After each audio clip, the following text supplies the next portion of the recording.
Hello everyone, welcome to Kaagi ug Kabilin YouTube channel.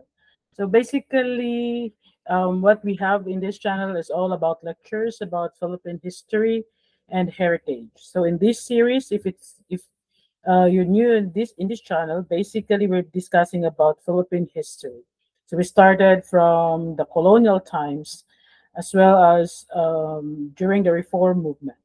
So last time, the last video that was uploaded was basically talking about the reform movement and the split of the La Liga Filipina.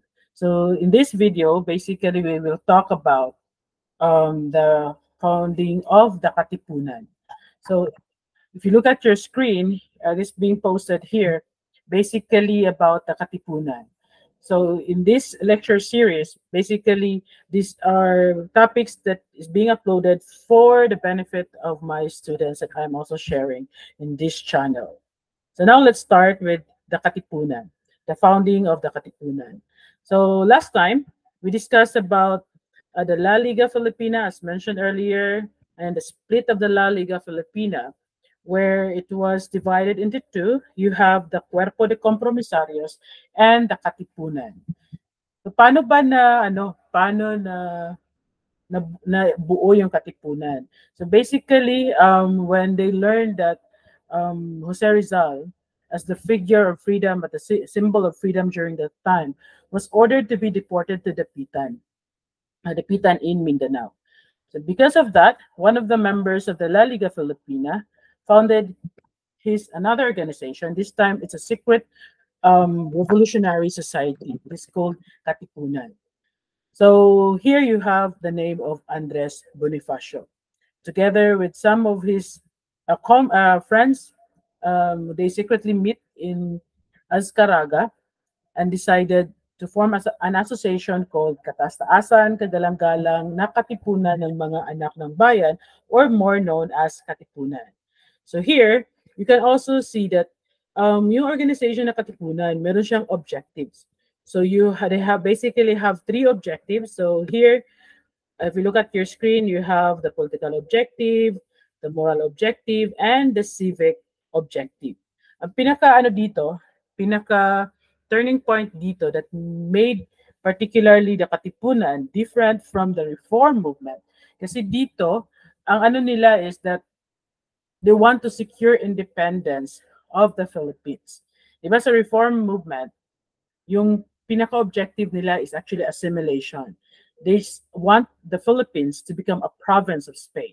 But here, in the Katipunan, yung objective nila, yung political objective nila is really independence. Then of course, to be an independent nation, meron din silang moral objective at saka civic objective. So yung moral objective basically revolves around the teaching ng good manners, hygiene, moral, and attacking obscurantism, religious fanaticism, and weakness of character. So maganda siya na objective, itong moral objective for Katipunan, that you want that the members will be morally upright. And then of course, the civic objective, which revolves around helping one another. At gusto ko yung part, the defense of the poor and the oppressed.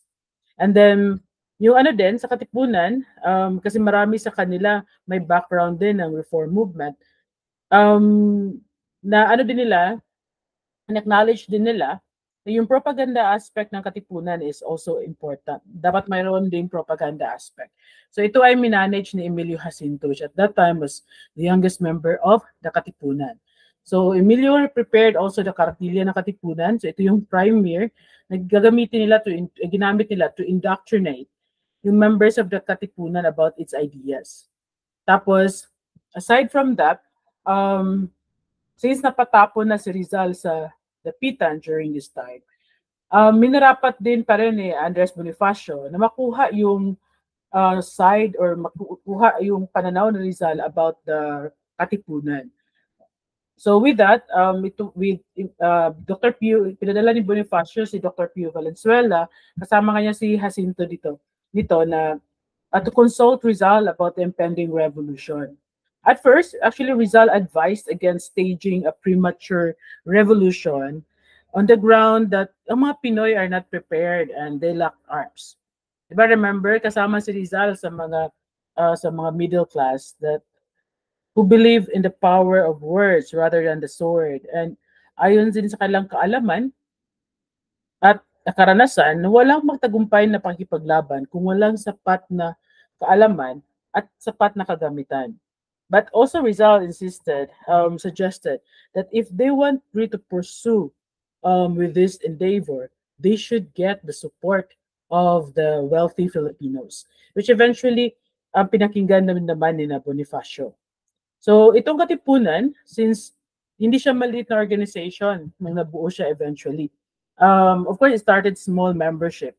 But eventually, medyo, ano sila, may mga governing bodies sila. Kung makita mo, yung Katipunan has really a structure. Hindi lang siya basta-basta na organization. Kasi may misconception ng karamihan that it's, parang, parang samahan ng mga ordinaryong tao. Basically, hindi. Kasi maraming members ng Katipunan na who comes from the middle class din also. And na may din, kilala sa lipunan. So here, sa governing bodies ng Katipunan, meron lang Supreme Council, considered as the highest governing body. Then meron lang sa provincial level, tapos meron sa municipal level. Tapos aside from this governing bodies, meron silang judicial council kung saan sila yung bigay ng judgment on any member na mag-violate ng rules of the society. Then, meron na tinatawag na secret chamber. So, ang nandito, you have Bonifacio, Jacinto, and Dr. Valenzuela.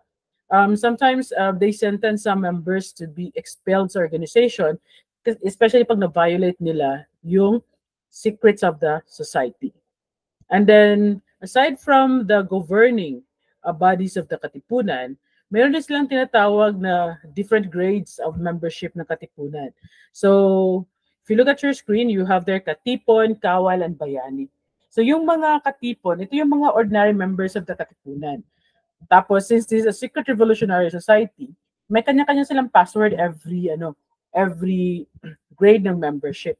So, ikaw ay Katipon, password mo is anak ng bayan. Tapos, if you were able to invite significant number na, so on your screen, you can see that yung anak ng bayan na password, mapapalitan siya. At ang tawag na rin, if you were able to invite considerable number of new recruits, so ang tawag sa iyo is kawal.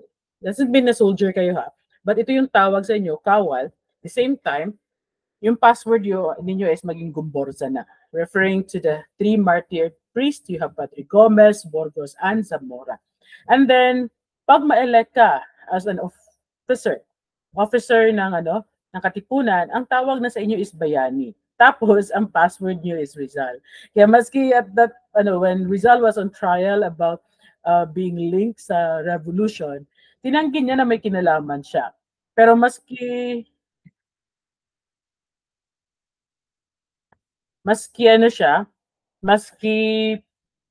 tinanggi niya, mahirap ipagtanggol in a way that Rizal's influence is so pronounced all throughout the Katipunan organization na yung Bayani members, the officials, yung Rizal, they use the name Rizal as their password. So di ba, pinakamataas na membership ng Katipunan, their officials, ang pangalan ng kanilang, ang kanilang password is the name Rizal. And then, paano ba nagsimula yung revolution? Paano siya sumabog? Kasi, di ba remember, the Katipunan started as a secret revolutionary society. So, paano eventually nagkaroon ng Philippine Revolution na pinangunahan ng mga Katipuneros? So here, on your screen, you have the discovery of the Katipunan. So, ano yung mga circumstances that led to the discovery? So, una, di ba nabanggit natin na merong propaganda aspect ang Katipunan. Ito yung, meron silang publication din na pinamunuan ni Emilio Jacinto.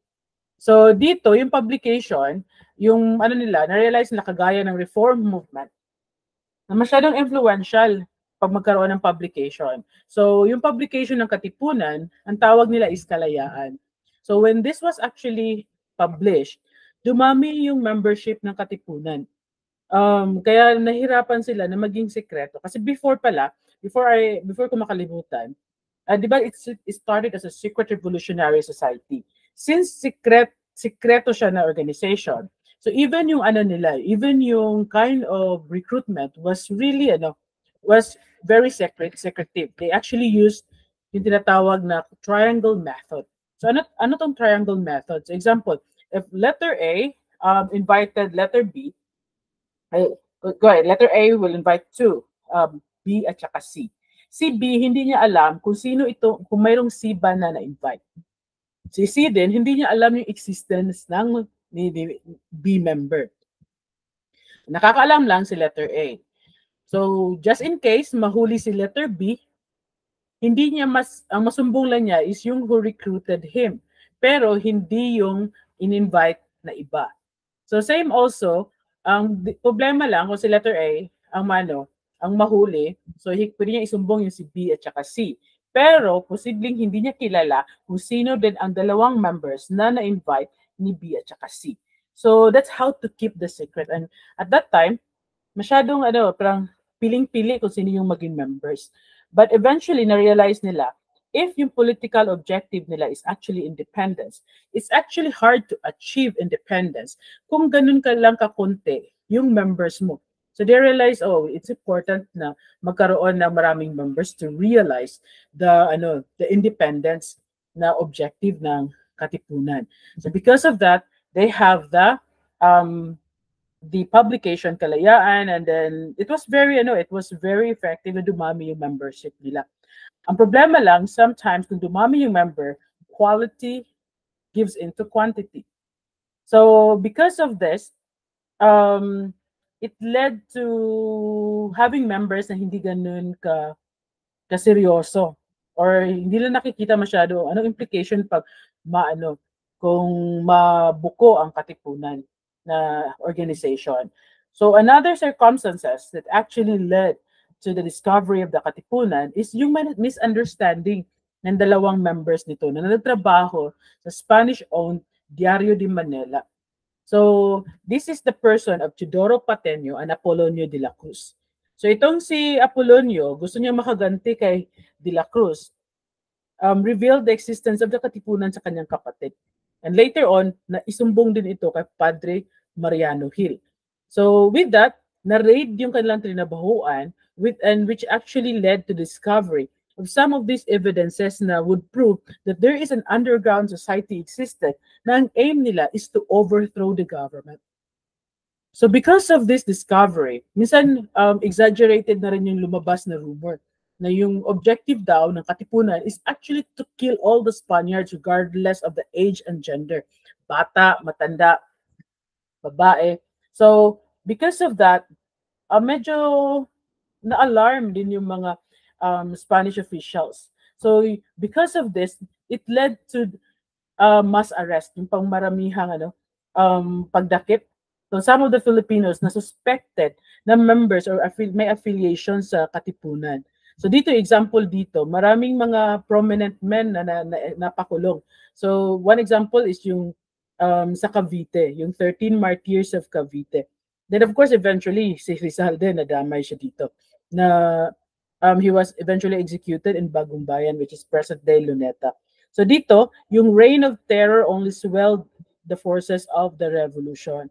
But because of the discovery also, maski hindi pa handa si Bonifacio at that time, they had no choice kasi marami nang nadamay eh.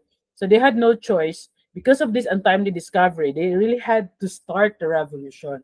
So ito yung nangyari nung ang term nila is Cry of Pugadlawin on July 23, 1896, na kung saan yung grupo na Bonifacio to symbolize the start of revolution, pinunit nila yung sidula.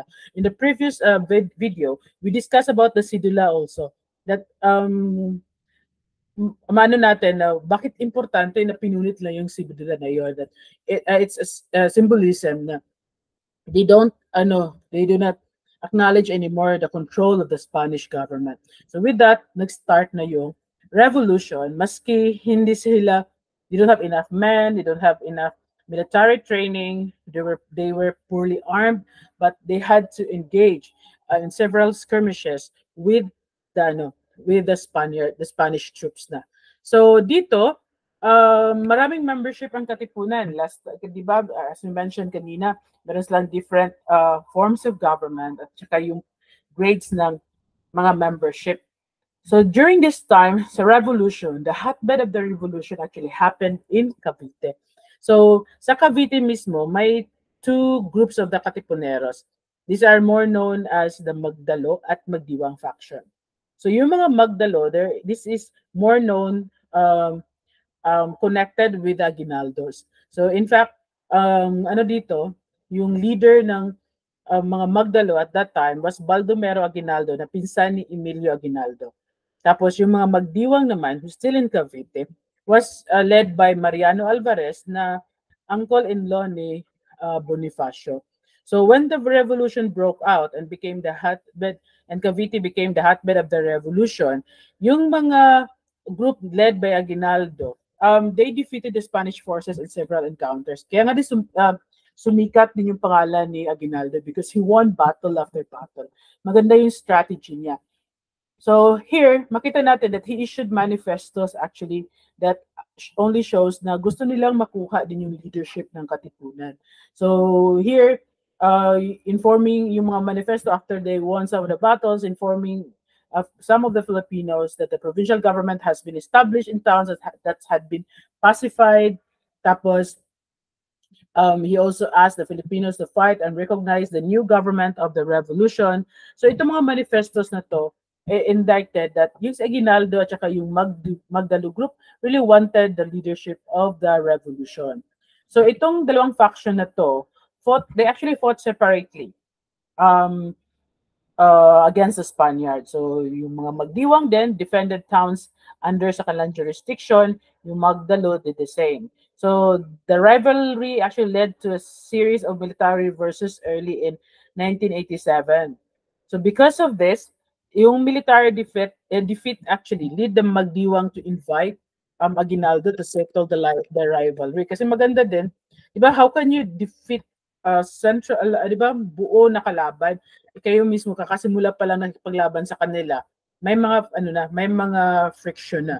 So with this, they want to invite the Supremo na pumagitna para matigil na yung rivalry na to. So the Magdalo actually faction wanted, gusto nila yung grupo nina Aguinaldo, they wanted to replace the Katipunan. Para sa kanila, hindi na to secret revolutionary society, we are openly fighting already. It does not answer the need of the time. But for the Magdiwang, sabi, we already have the constitution and bylaws, ba't natin kailangan palitan pa ito? But eventually, nagkaroon sila ulit ng pagpupulong. Here, may nabanggit dito na Tijeros Convention. So dito sa Tijeros Convention, nag-ano sila, napagkasunduan, napalitan yung Katipunan with a new government. So, and this was followed by an election. So during the election, according to Bonifacio, ni-remind niya ang mga members that whoever is elected should be respected. So during this time, nagsimula na yung election. Bonifacio, of course, being the Supremo, was nominated agad. And then also Aguinaldo was nominated. But when the election happened, hindi nanalo si Bonifacio. Aguinaldo won the election in absentia. Wala si Aguinaldo sa election. He was in the battlefield. And then the next position, Aguinaldo again bilang the Supremo was again nominated, but he lost again. And then on the third, the fourth, but nobody, walang nagreklamo kasi sabi naman ni Aguinaldo that whoever is elected should be respected. But on the fifth position, eventually Bonifacio again, of course, was nominated and he won.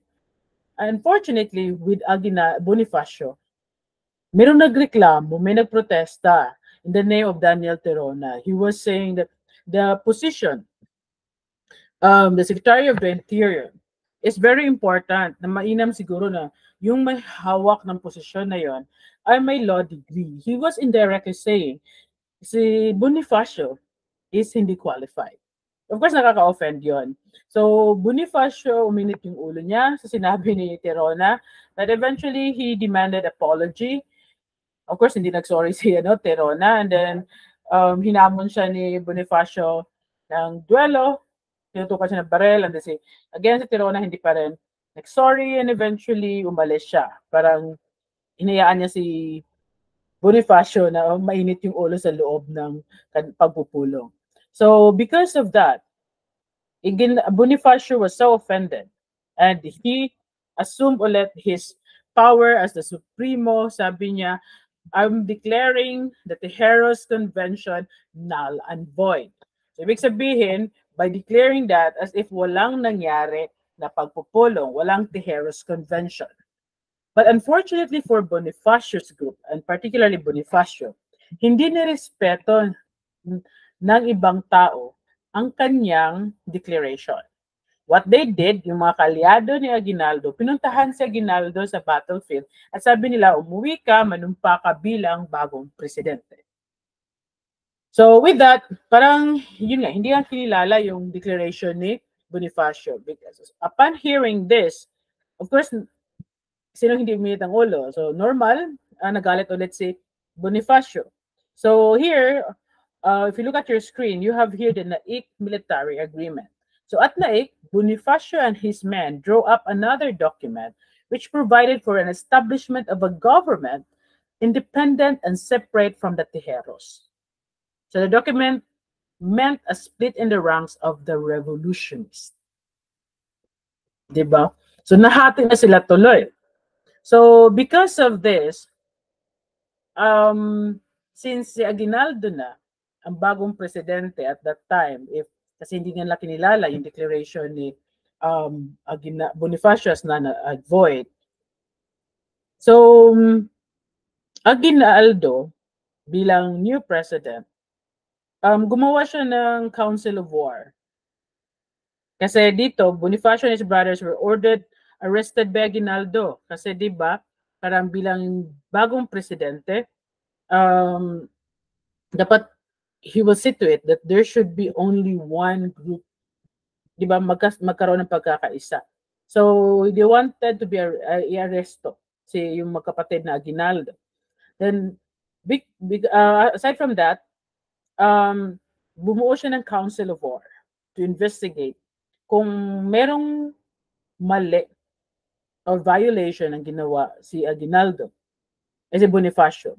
But unfortunately for Bonifacio, yung binuo na Council of War ni Aguinaldo ay binuo ito ng mga tao na hindi masyadong bet si Bonifacio. So with that, walang kagatol-gatol, they declared na the Council of War found the Bonifacio brothers, kasi may kapatid kasama si Bonifacio, you have Ciriaco, Procopio, and then guilty of treason and sedition in spite of insufficient funds to provide their guilt. Now, the Supremo of the Katipunan, who started everything, became traidor sa bayan as far as the Council of War is concerned. So this is the sordid part of our Philippine history.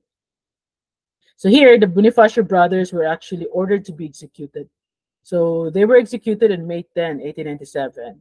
So with Bonifacio's death, Aguinaldo assumed the sole leadership of the revolution. So dito, nagkaroon na ng wala na si Bonifacio, he was killed. And then you have Aguinaldo as the sole leadership of the revolution. So dito, in your handout, in your screen, you have yung compromise with the Spaniards. Yung back of Biak na bato. So dito, by the middle of May 1987, yung mga Espanyol, they were able to retake Cavite. So because of that, Aguinaldo had to leave. So Aguinaldo left and established himself and forces at Biak na bato. So this is a different place. So from his hideout, Aguinaldo established Biak na bato Republic. So he also issued a proclamation in which he listed revolutionary demands. So as such representation, ang nila dito, dapat daw magkaroon ng representation of the Spanish Cortes. So, by issuing this demand and sending it to the Spanish government, most of the historians would say that with this, no, with this statement, he already abandoned the cause of the Katipunan, which is independence. Di ba? Kasi nakipag-compromise na siya eh. Parang bumalik si Aguinaldo sa kanyang background as a middle class.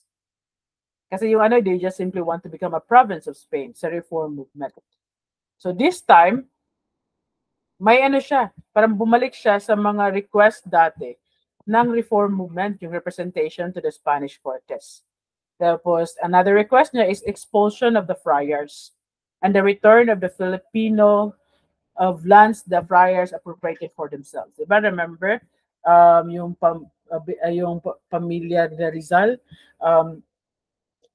sila yung numahala sa Hacienda Calamba, which was owned by the Dominican orders. At that time, hindi lang mga Dominicans ay may ganitong mga malaking estate or mga hacienda. Marami pang mga religious orders who own vast tract of lands. So ito yung request ni Aguinaldo to the Spanish government. So in August, you have here the name of Pedro Paterno. Siya yung nag-offer kasi isa siyang mistizo. Sabi niya, mahal niya yung Pilipinas, mahal din niya ang Espanya, ayaw niya. Kasi may dugong Pinoy siya, may dugong Espanyol siya. So ayaw daw niya yung dalawang bayan na mahal niya na magkakagulo. So the result was yung the Pact of Biak na Bato, which provided among others yung voluntary exile abroad, nagkasama ni Aguinaldo and his men in return of bigyan na siya ng 800,000 pesos in installments. So nangyari dito, magkaroon ng voluntary exile si Bonifacio together with his core group.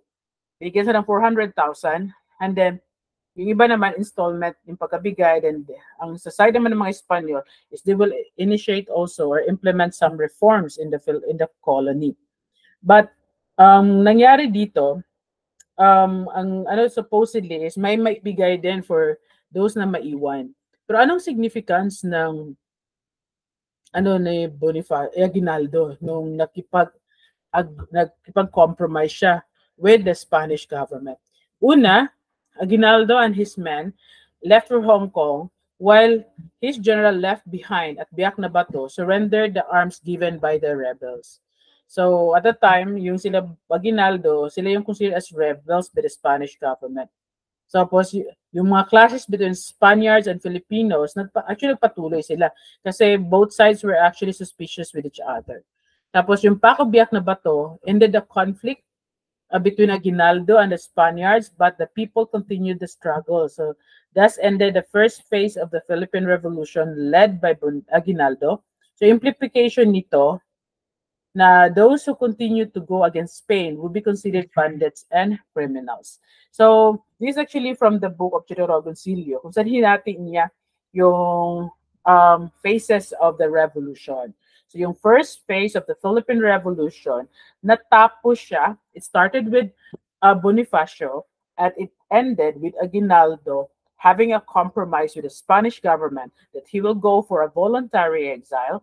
In return, the Spanish, kasi actually nakipagkasundo na rin yung mga Espanyol sa kanila, pumasok sa ganito kasi both parties are already exhausted fighting also, and then marami na yung loss yung Spanish government. So they welcome this kind of parang agreement with Aguinaldo.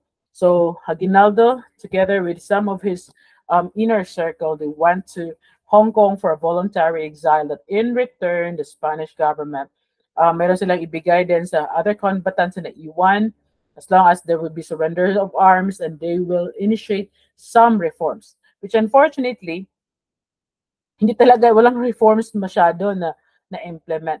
So it ended this first phase. So on the next video, we will discuss the second phase of the revolution.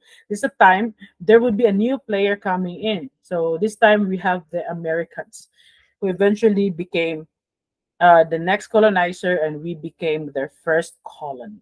So hope you learn from this video, and we will continue on the next presentation. Thank you.